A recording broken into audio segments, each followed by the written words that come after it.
আমাদের জীবনে এমন অনেক কিছু ঘটে যায় যেটার উপর আমাদের কোনো হাত থাকে না, তো যেটার উপর আমার নিয়ন্ত্রণ নাই সেটা নিয়ে আমি উদ্বিগ্ন হয়ে লাভ আছে? জীবন আপনাকে অনেক কিছু দিবে, আবার কেড়ে নিবে। আল্লাহ এভাবেই পৃথিবীটাকে সাজিয়েছে, ইয়াউমুন লাকা ওয়া ইয়াউমুন আলাইকা। একদিন আপনার ভালো যাবে, আরেকদিন খারাপ যাবে। ওয়া তিলকাল আইয়ামু নুদাবিলুহা বাইনান নাস। আল্লাহ বলেন, যুগটাকে আমি ঘুরিয়ে ফিরিয়ে মানুষের সামনে এভাবেই আনি। This is the routine work of this দুনিয়া। দুনিয়ার রুটিন ওয়ার্ক এইটা। আজকে ভালো, কালকেও যে ভালো যাবে এমনটা নয়, কালকে খারাপ যাবে। আজকে তার খারাপ যাচ্ছে, পরশুদিন আবার তার ভালো দিন যাবে, ঠিক কিনা বলেন?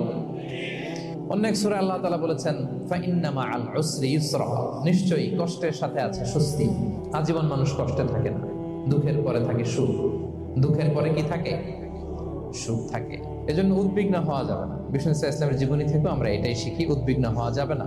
তিনি বলতেন, ওয়া আলাম আন্নামা আসাবাকা লাম ইয়াকুন লিয়ুখতিআক ওয়া মা আখতাআকা লাম ইয়াকুন লিয়ুসিবাক রুফিআতিল আকলাম ওয়া জাফফাতিস সুহুফ। ওনার কাজিন আব্দুল্লাহকে ডেকে বললেন, আব্দুল্লাহ, যেটা তুমি পাওয়ার সেটা তুমিই পাবা, কোনোদিন মিস হবে না। এটা তোমার, যেটা তোমার হওয়ার কথা ছিল এটা তুমি পাবাই, এটা মিস হবে না। আর যেটা তোমার নসিবে নাই, যেটা তুমি পাবা না, গোটা বিশ্বের সব ক্ষমতাকে হাতের মুঠোয় আনলেও সেটার দেখা তুমি পাবে না। তো এই জন্য উদ্বিগ্ন হয়ে লাভ আছে বলেন? না। আমরা আমাদের সর্বোচ্চ চেষ্টাটুকুন করব, তারপর ফলাফলের জন্য আমরা ভরসা রাখবো, নির্ভর করবো একজন সত্তার উপর। আওয়াজ করে বলুন তো, তিনি কে?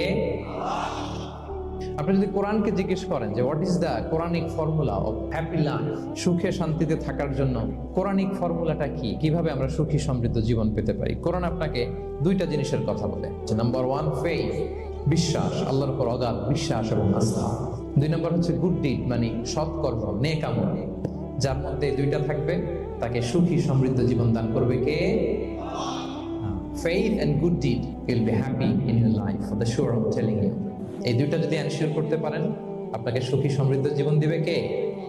এবং এই আয়াতটি দিয়েই, হ্যাপি হওয়ার কোরআনিক ফর্মুলা দিয়ে আমি আজকের আলোচনা শুরু করেছি। আল্লাহ তাআলা সূরা নাহলের ৯৭ নাম্বার